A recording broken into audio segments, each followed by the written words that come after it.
Hello, and welcome to 20 Lore Pro, the competitive resource for Lorcana players who enjoy deck building, competing, and talking all things Lorcana. You can find out more at our Discord community, 20lore.pro/discord, link in the description. Are you looking to take your competitive Lorcana play to the next level? Check out 20 Lore Pro's coaching channel, where we have coaches ready to help you play your best at the next big event. Link in the description. 20 Lore Pro is heading to Charlie's Collectible Show in Stone Mountain, Georgia, June 22nd through the 23rd for their Lorcana 10K tournament. Head on over to Charlie's Collectible Show's website, link in the description, where you can sign up for their 10K tournament. Look forward to watching that in June.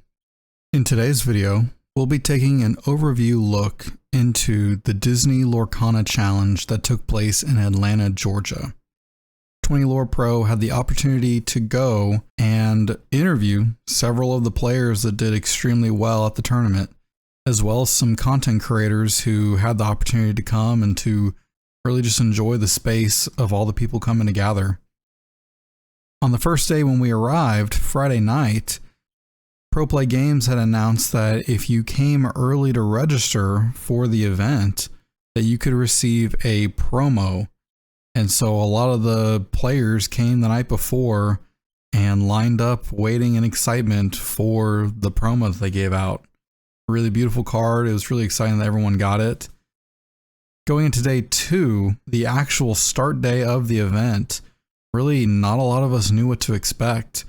They kept us behind a closed barrier on the first day, so we couldn't look or really peek too far into the venue for the event. But once we all came in the next morning, we got to see the entirety of the convention center. It was huge. The event took place alongside another anime convention called MomoCon, but we still had plenty of room for everyone to sit and to play games and to get ready for the main event. As we all sat down, we got ready. I met so many other 20 Lore Pro members and lots of other YouTube channels. It was great to just see everyone come together in a friendly environment and get ready for a competitive event. We'll take a quick look into how Kevin from the Goons did on his journey here to Atlanta and his outlook and perspective into how the Atlanta Challenge went. Hello and welcome to 20 Lore Pro. I'm SirAshtown and I'm joined here today with Kevin from the Goons here at the first ever Lorcana Challenge in Atlanta, Georgia. Thank you so much for joining us today, Kevin. Yeah, what's up, Lorcana Goons? I hope you guys watch the channel. Anybody out there? Thank you for having me. Gosh, well, tell us about your experience so far here at the Lorcana Challenge. How's it been for you? Yeah, it's been a magical experience, man. So I finished top 16. Obviously, I'm a little crestfallen because we didn't win a Mickey. So just lost a $30,000 match, nothing crazy. But I don't know. There's a lot of people who do watch the channel, and the amount of people that came up to me this weekend, came up to my boy Zach Stone, also Lorcana Goons teammate, and just said what's up to us, said they were rooting for us. All the messages I've gotten this weekend has completely made me forget that I lost, and it's just been an awesome weekend. I played a lot of card games in my life, and I've lost on the bubble a lot of times. So yeah, coming into this event, I was like, we made top cut, now let's bring it home. But I was kind of glad that I was able to get some wins in, but it happens. And sometimes great players can hit the bubble so many times and they run hot one day and they finally get past it. Yeah. And so getting in the top 16, like you're saying, that's a huge accomplishment. Congratulations on that. Thanks, man. Thanks. I feel like it's been a long time coming. I play a lot of Lorcana. There you go. Well, what were you piloting for this tournament? So I played Ruby Amethyst. I call it All Reliable. It's my favorite deck of the format, honestly. It's something that I've been playing since set 1. Loved it then, and even now, it's like really fun to play. It's gotten a lot more packages that help it advance further. Mm-hmm. Yeah. What do you feel like has been the best part of joining the challenge here? For sure, I would say just the community, dude. Like even all my opponents, Nobody was like hyper rule sharking or anything like that, like I've experienced in other games. And even if there was like mistakes made, like most of my opponents already had that etiquette of like, I'm not going to ask to go back. You know, we're playing in a high level tournament type stuff.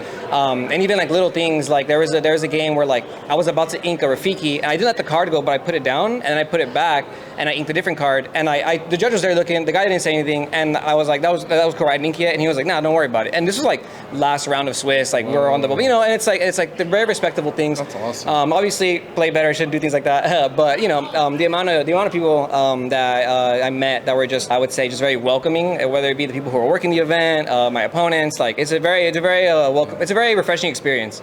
Man, that's so amazing to hear, because like you were saying, I've been in trading card games where it is very shark, cutthroat. Yeah. And I really, especially in like the local Lorcana scene, and even here in the challenge, a lot more friendlier faces, people saying hi, people like being friendly about it. And so it's really cool to hear you echo that even in the top 16. Yeah.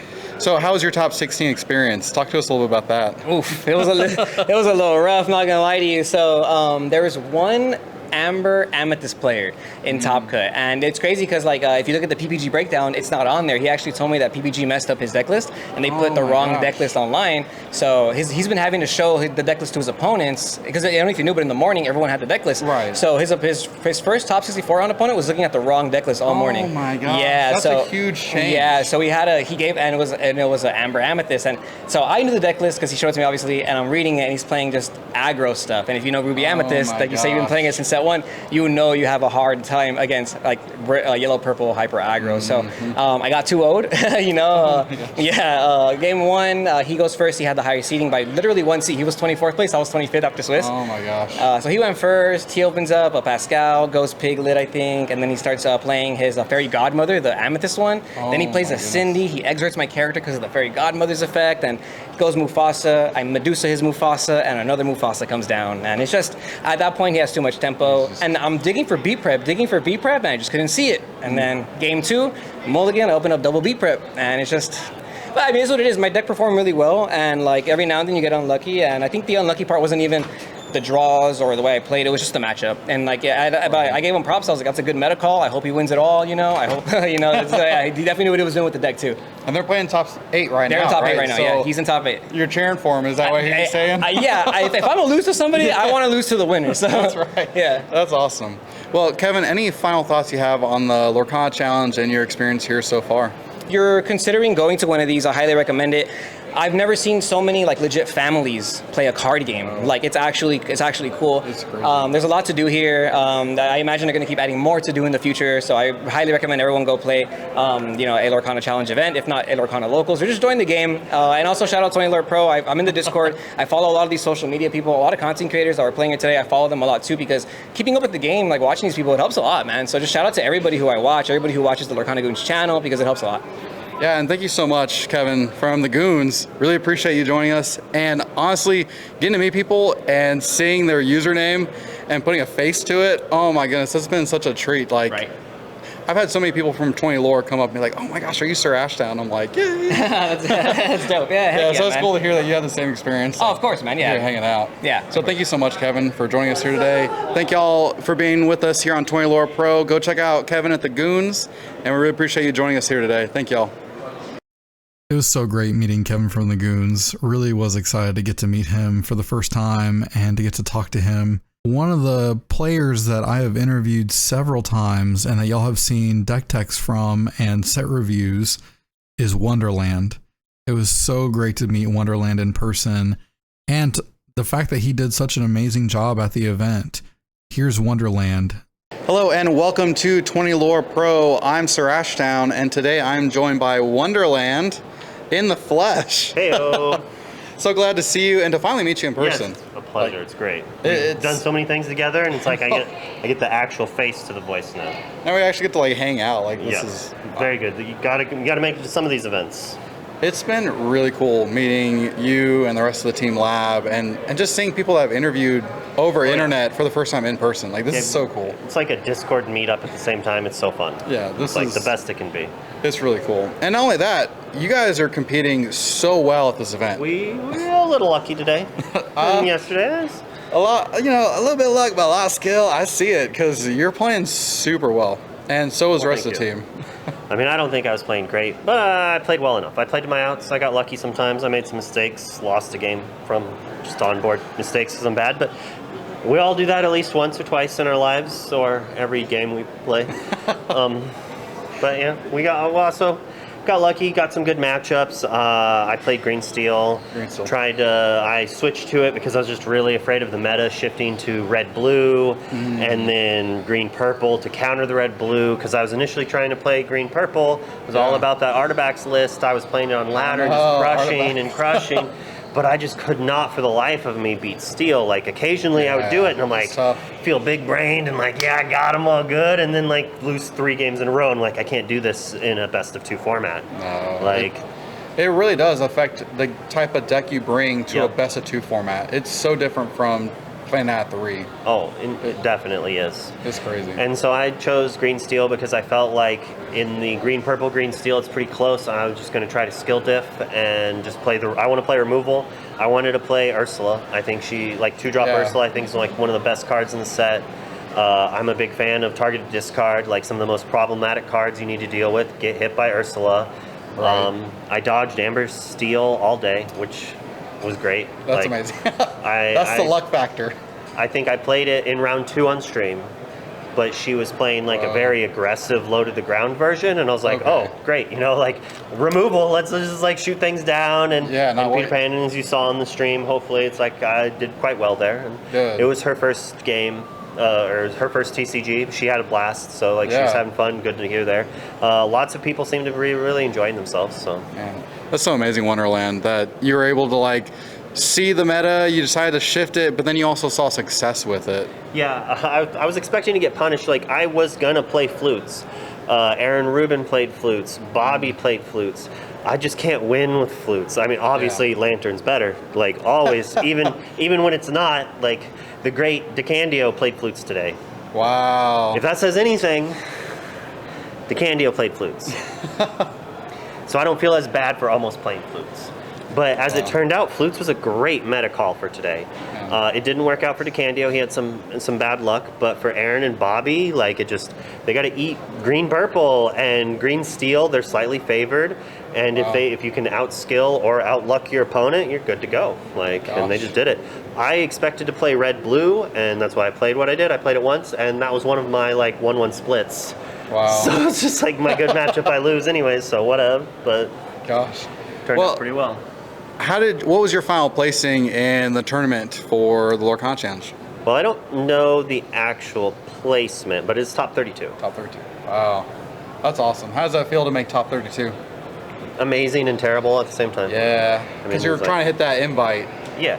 I mean, and I didn't even think about it while playing. Like, the nervousness there is like, this is the Nats invite, but also the playmat is worth money. And that Mickey, if I made 2, that's life-changing money. Like... I'm not one of the people making $100,000, $200,000 a year, you know, but like, so 50,000, 40,000, wherever it lands, that's some good money. It could be nice. Oh yeah, that's amazing. And in Nebraska, that's a lot of money. Well, Wonderland, thank you so much for joining us here today. We appreciate it. And one final question I have that a lot of people want to know back at home, how has the Game 2 format been compared to Best of 3? It's still stressful, incredibly stressful. Obviously, I had a better performance in the best of 2 than the best of 3. The best of 3 was single elimination. Like, I did lose a game 3 where I was on the play because I went into day 2 at 14th. So I was on seed on the play all day, which is very big, especially in best of 3 when play matters. And in game 3, I was green steel. I just didn't have a Merfolk or a Robin Hood. I mulled like 5, didn't hit a 1-drop. Oh my gosh. My turn 2 play was Ursula instead of a Flynn. And then I tried to get there with a 3-drop Ursula with some actions, but my opponent just had like Maui's and Castles Oh My, and it was over. Wow. I could see my opponent start to play faster and like get excited. It was like, oh, he smells the blood in the water. He knows it's almost over. Like, well, that's great to hear. Thank you so much for your perspective on day 2 or game 2 set into game 3, and just your whole experience here. Anything you want to say to the audience before we cut off? Well, thanks for watching, and hope to see you in the 20 Lore Discord and the stream. Wonderland streams at Twitch. As long as that's still going on, it should be great. And the 2-game thing, on one last note, it's very, like, the stress of it's a big thing. And I personally am not as big of a fan of the best of 3. Yeah. If I'm going to lose out and not make day 2, I don't want to have to play all day. It was actually something I heard a lot of people talking about, that they were upset that they played for 7 rounds because they didn't get to play the side events. Right. So if you're not going to, you don't win anything, you play all day, it's super stressful, and then you don't get to play for these really cool Rapunzels, and then so you only have 1 day of side events. It would be nice that, like, if I started at 02, 03, I know I'm gone. And then I can play on all these awesome side events that have other things. And honestly, that should be a win for the company, because that's more money I'm spending to play, right? So, like, in general, I think it should be good. Hopefully it'll change it. There wasn't really any big upsets with it. They kind of held some information private. They didn't really want to let us know standings and things like that. So it was, people were doing not intentional draws, because you get 0 points for those, but splits with the randomizational in the blind, hoping where the point marker would be based on the points in Lil. So it's like, thanks to our European friends. Thank y'all for doing the math for us the hard way. But yeah, that's kind of where my thoughts are again. Well, thank you so much, Wonderland. We really appreciate it. And for y'all at home at 20 Lore Pro, you know that we will put Wonderland's socials in the video description, and we'll hopefully have him again on future videos here on the channel. So we really appreciate you, Wonderland, and y'all at home for watching. So thank y'all for joining us here today at 20 Lore Pro. We'll catch y'all in the next video. Bye. Another YouTube content creator that I got to meet was Dan from Forbidden Mountain. We have talked with Forbidden Mountain before, but it was really exciting to meet him for the first time in person. I had seen another member of Forbidden Mountain while at Pro Play Games event in Miami, but this is my first time meeting Dan, and so it was really a great pleasure to get to interview him. Hello and welcome to 20 Lore Pro. I'm joined here today by TFM Dan from Forbidden Mountain.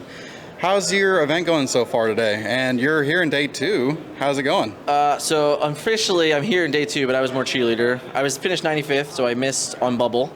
Did pretty well. Can't complain. Got to let it go. Wow. Was pretty happy with it. Gosh, that's amazing. I mean, getting Let It Go, those are going for quite a bit, but also the foiling looks amazing. Oh my god, they look so good. Anyone that hasn't had the privilege of like holding it and seeing it in person, they're not gonna understand honestly until they see them in person. Like when I saw them online, I'm like, oh, they look great. But like when I got it, I opened it up and I'm like swiveling it back and forth. I'm like, these actually look like fantastic. And I think they nailed it with Let It Go, because you can see Elsa reaching out and that swirl coming off of the actual like magic that she has. It's really great. The house is phenomenal, right? Oh my gosh. I mean, it's like the song is so I don't know. It's one of my favorite songs in Disney lore. Like I'm a big Frozen person, so I actually used like an Elsa playmat this weekend. So yeah, I was very excited for sure. That's awesome. Well, what did you play? And tell us about your experience from day 1. So I played Amethyst Steel, Blue Fairy midrange. Deck was very good, very powerful. A lot of the idea was just basically get the board early, control the board in the mid game, and then finish off with Floodborn characters with the excessive draw with Blue Fairy, Tinkerbell doing all her work. A lot of the really unique trades that go on in like the Ruby Amethyst matchup, which is what a lot of people were kind of concerned with going in, was like when they trade your Mauis into your Foxes late in the game, and you just play Tinkerbell, you get to draw your card in Tinkerbell, finish off Mauis, finish off random stuff on the board. Grab Your Swords, I think, was at an all-time high right now, is that where people didn't respect them. So if you were playing them, you can really take advantage of board states. Wow. So cards like Tink coming in, doing 1, turning Fox, Robin Hood, or Beast sideways to swing Grab Your Swords, like I won so many games by that play line because my opponent was just not respecting the card enough. Wow. I saw a ton of decks going down from 4, like a full play set, down to like 3 and even 2 in some of them. And so you're right. I think we saw at the end of set 3 here kind of a decrease of that appreciation for the card. You can make the same argument about Be Prepared. Some players were going down on Be Prepared as well. They just thought that trading 1-for-1s was kind of like a better morale for their gameplay. So lots of players ended up only playing 2 Be Prepareds, where it's the same thing. If you're able to take advantage of that information and your player's kind of like, oh, I'm going to extend into it, then you can really like punish players. Wow. That's incredible. Now, you got 95th place, is that right? Yeah. Wow. So I got 95th. My teammate Scott Landis, playing the exact same 60 as me, finished 42nd and lost in Lost in top 64 to Emerald Steel. So. Oh my goodness. But yeah, and then George was 62nd. He was playing Ruby Amethyst. The team is a split, so half of us played Amethyst Steel, Blue Fairy. The other half played Ruby Amethyst. It's more just a comfort thing, more than anything. I believe in this format. There was like 8 different decks in the game. They're very powerful. Super So healthy. like, if you're on your team, if you're the Emerald Steel guy, you probably should play Emerald Steel. If you're the Sapphire Steel guy, you should play Sapphire Steel. If you're the Ruby Amethyst guy, you should be playing Ruby Amethyst. So I'm not shocked by any which way of like the amount of diversity that kind of went into this event and the success. There was 8 different decks in top 64, which is phenomenal. It's great to see it. Like you were saying, like set 3 has been such a wide format. It's been very varied, and I think that makes for a very healthy play style. Yeah. I mean, a lot of people get angry by it. They like the idea of like there's a best deck, so we're trying to like compete with the best deck like in small increments. But then there's a lot of players that like, hey, like I like the idea that I don't feel forced to go like, oh man, like I have to play this deck because it's clearly the best deck, or I have to play the deck that beats the best deck. The idea that we can go into the first official Lorcana event and say, hey, 8 different decks have a chance to win.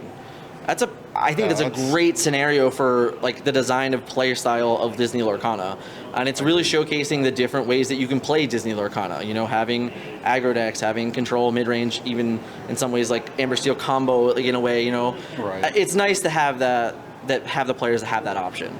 Gosh, I totally agree with you. It's been just such an amazing experience, at least for myself, to play different play styles, kind of outside my own genre, but then sticking to something that I feel tried and true with. Right. And it's cool to hear that the Forbidden Mountain team, that y'all kind of were split and you went into what you felt the most comfortable with. Yeah, and ironically the decks were similar, but different enough, you know?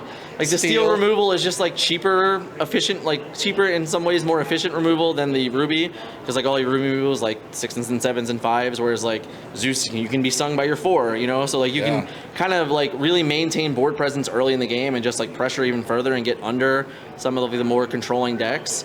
But Ruby Amethyst still has a lot of playstyle, still a lot of versatility in its playstyle, so it was kind of interesting to see that like the steel and the Ruby mindset from different players. Gosh, that's great to hear. Well, with the last day of the event here, what's been your favorite part of this first ever Disney Lorcana Challenge here in Atlanta? First and foremost, Pro Play Games killed it. I personally believe they did a phenomenal job. At the end of the day, a lot of the issues kind of came from Melee, which like really slowed down people getting their seeds. So like on the average, normally you have like a 5-minute timer. We probably had like a 15-minute timer. Maybe it might have been longer in some situations. But the tournament being run, us getting done flawless, a lot of people were very happy with the lunch break in the end. Maybe we'll be all impartial about it, but in the end, people really did seem to enjoy it. Give yourself so you're not like starving by the end of the night. Right. I thought it was really great. I thought it was really spectacular. I'm looking forward to see how they continue it, how they grow. Obviously, first time ever. We always look to get better, so I imagine that they're going to be looking to get better. Right. So we can just hope that they take whatever they may have had problems with here, make Chicago better, make Fort Worth better, and we just keep growing. That's really all we can hope for, right? Yeah, I mean, with Pro Play Games, I first saw them in Miami. Yeah. And then in Houston. Yep. And every single time, like you were saying, I've seen them kind of grow and develop and learn from what they did last time. And I hope that will be the case here as well. Yeah. Not necessarily on them, but just small things, especially with like Melee. I think we'll see some changes, hopefully. So like I casted Miami. I was one of the casters on the show, and I got to work with them very, hand in hand. I'm also like really like good friends from George Machado from back in Transformers. So we have like a nice built-in relationship, and I just knew how hard he was working towards making this so good. So it's really nice to see it be successful, and honestly, I don't think we can complain about too much that happened this weekend. I really don't. That's great, and I agree with you. A lot of the attendees here that I was talking to around in the play area, all of them echoed the same thing. They had just such an amazing time. One thing, though, that I'd like to get your opinion on that a lot of competitive players have lots of thoughts on. Could you share with us just a little bit on your thoughts on the Game 2 format? So whenever I really approach the conversation, I really want to look at it from what Ravensburger is probably trying to accomplish from it. Right. And I think what Ravensburger is trying to accomplish is putting this position that where you're never out of a tournament. Yeah. And I think a lot of us yesterday, in round 6, you were probably looking at it where like, hey, if I can win my next 6 games, I'm going to make top 64, right? Yeah. Where in like a normal tournament, if you're X2 in round 6, you're eliminated on average. You know, like, you know, you're like, oh, I gotta really grind this, I gotta really get there, and then like I might still bubble out and miss. In this situation, there were players that, you know, they went 2-0, 2-0, 2-0 in round 7, 8, and 9, and they got into top 64. Yeah. So, and you look at that world of like how many players were still like in contention to make the cut, I think is exactly what Ravensburger was looking for out of this event. Yeah. They didn't want it to skyrocket. They didn't want it to snowball, right? Like they didn't want people to get to the top and then just continuously draw into it. Right. The bonus point position with the 7 points and 9 rounds created this moment where probably like 170 to 200 players were still in contention in round 6 or 7 to make day 2. And I think that that's a good thing for the game. I really do. I saw a ton of players still in the player area playing on round 9. Yeah. A lot of them still on that bubble trying to like get in, and right. Maybe even more so that I've seen in this tournament specifically than in some of the past. And I think you're right. The Game 2 format has an aspect to contribute to that. Yeah. And like, I don't know, like when you leave on a round 6 and you're like, oh, I went 4-2, I'm out, I missed, yada, yada. Like, what do you do the rest of the night, right? Like, you kind of just sulk and you're like, oh, you know, you're like, oh, what am I going to do, what am I going to do? Like, this, you're still invested. You're still in the tournament. You're still in the room with your teammates. You're still able to, like, cheer each other on and try and just get in, you know? Like, even playing for top 128, because at the end of the day, or top 149 for this event, playing for 43 points was important. Big deal. Because it was a difference of a let it go or not. So, what I will say, you know, I do think that it's kind of unfair that if you finish in the top 256 players, you were in the top 10% of the room in a 2,000 person tournament and you didn't get anything. So like, I think that some layer of prize should hit 256. I don't know if it's prize wall tickets. I don't know if it's like a booster box, like just something, because like top 10% of a 2,000 person tournament, you should be celebrating that. Right, like that's not easy to do. So that's what I would be looking at. If that's the one thing that I would take away, like they should maybe get in the 2,000 person tournaments, they should maybe give some leeway in pricing. Yeah, I've seen that last minute change because of all the popularity and the people coming in. Yep. I bet some of that thought, if they had a little bit more time, of course, they could have thought further Again, into that. Get 1% better, right? We always love to get 1% better. Well, Dan from Forbidden Mountain, thank you so much for joining us here today. Any final word from just our audience and maybe yours included, and final thoughts? I thought the Lorcana Challenge was absolutely exceptional. I think that if you have any opportunity to go to Texas, go and come and join us, because I'm going to beat everyone. I'm sure as many of us is probably going to try and beat everyone. They're so much fun. They're so exciting. Thank you so much for having me on the channel. First time. Maybe we repay some efforts later. We do some switch and chase, you know.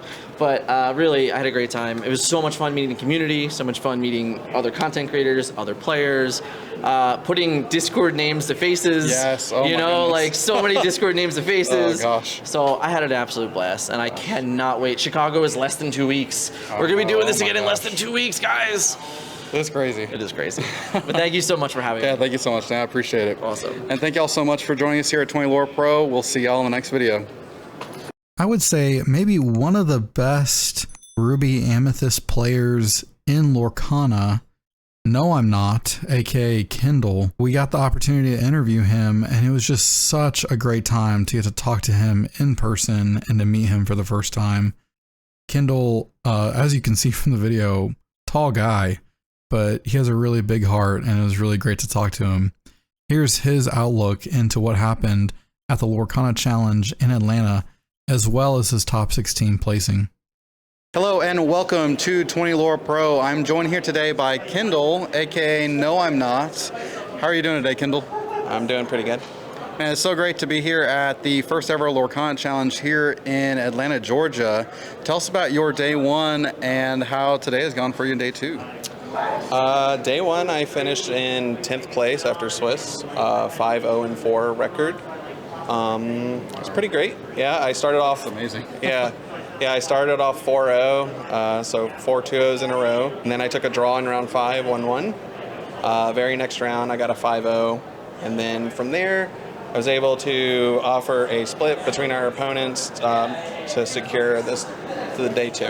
That's incredible. Yep. Man, not many people can go 4 rounds without having a loss That's really incredible. Well, tell us about day 2. What was your outlook into day 2, and how did day 2 go for you?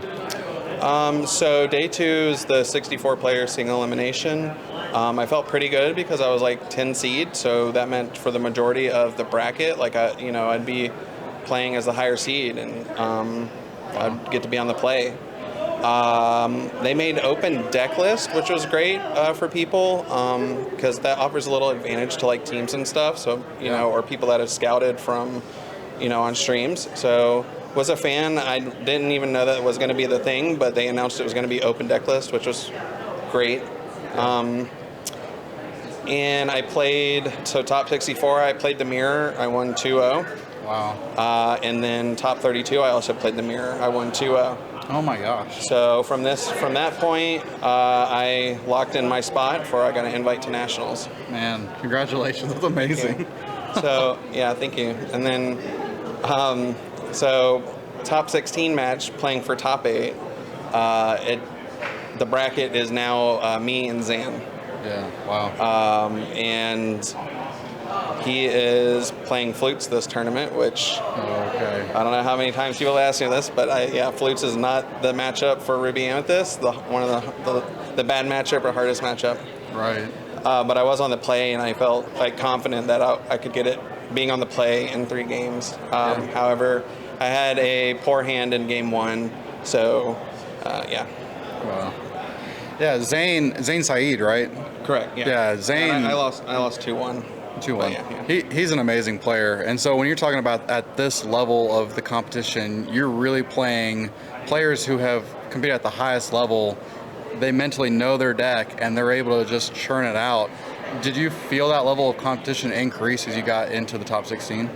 Yeah, definitely. I really don't think that someone that made top 64 at this tournament just kind of stumbled their way. Right. So definitely they're there for a reason. Like, they're confident, and they were able to pilot their deck well. So just in a single elimination top 64 bracket like that, like any one of those players probably could have won to take it down. So, wow. Well, how's it feel securing your invitation? I mean, it's great. It being the first tournament, and just performing that well out the gate, it's just kind of like a relief off my back, because I would love to go to that tournament. I mean, I guess I am now, but I don't have to stress because I'm planning to try to do all the challenges, so y'all will see me there. But I don't necessarily have to stress or start sweating, when it gets after each challenge. If I still don't have an invite or not, I already Gosh, and we know that you're a great player, but it's also a reaffirmation of that fact that you're not only competing in all these other events outside of just the challenges, and you're doing well in them, but then you can come to a challenge like this and still compete at the highest level and make those high placements. Congratulations, that's incredible. Yeah, thank you. The tournament was, it was not easy, and lots of people said this. I made a tweet right before the tournament. I wasn't nervous for the tournament. I do know, I feel confident in my playing ability. Obviously, I feel real confident with my deck. But you need both luck and skill in a format like this, and even just in card games in general.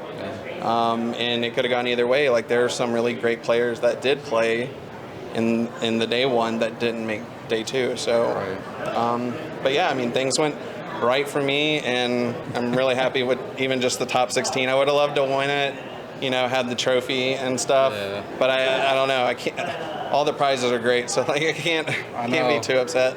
Any final words that you have for just people who are at home, who are thinking about these challenges and also thinking about Lorcana and competing at this stage? Yeah, definitely I would just suggest come to a challenge if you can. This was a really fun and great time, and I think they'll continue to get better over time. Thanks for the support, Tony Lore and stuff like that, and everyone that's reached out, commented.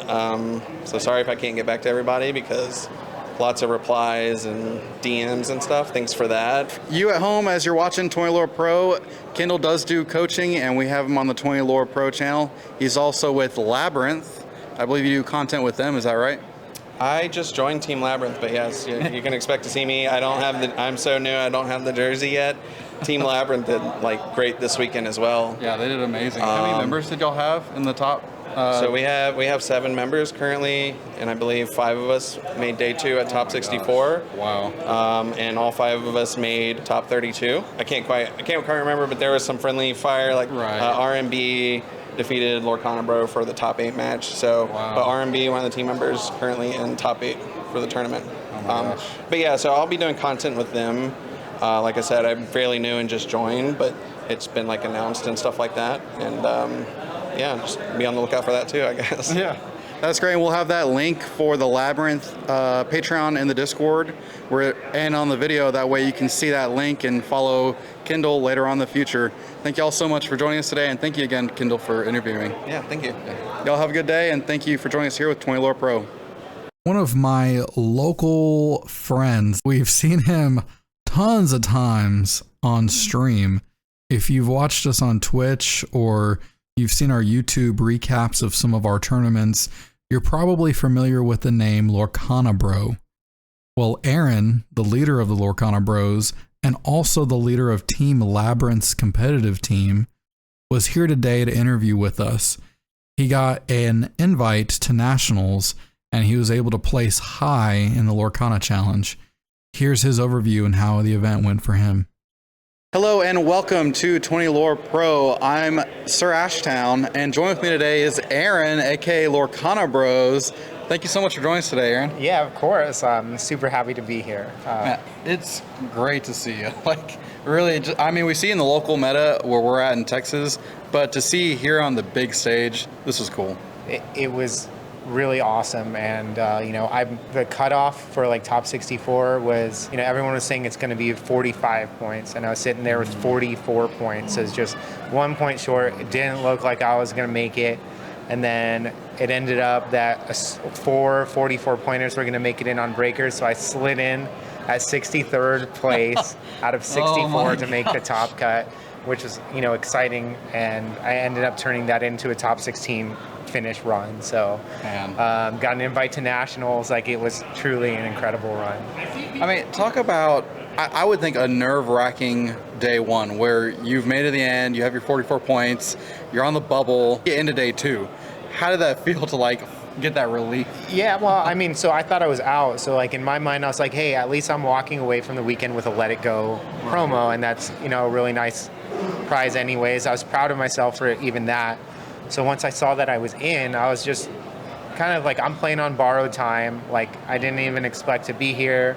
But obviously I'm going to like just focus, try my best in all my games. The way that the top cut was done is based on seeding. So like higher seeding. So I was playing on the draw every single game, like clawing my way. But I just managed to break serve like a couple times in the matches. And then next thing you know, I'm in the top 16 and qualified for Nationals. So yeah. Gosh, getting that invite, that is awesome. And being the one that's really behind. I mean, like you were saying, playing on the back seat, that's incredible. Yeah, it's really tough to steal games on the draw in this format. And my opponents were really good, but I just kind of found certain spots, picked my spots like right, and it worked out for me, yeah. Gosh, that's amazing. Well, talk to us a little bit about how day 1 went, and what deck did you pilot for the event? Yeah, I played Amber Steel. It's just a deck that I've been like piloting for the vast majority of set 3.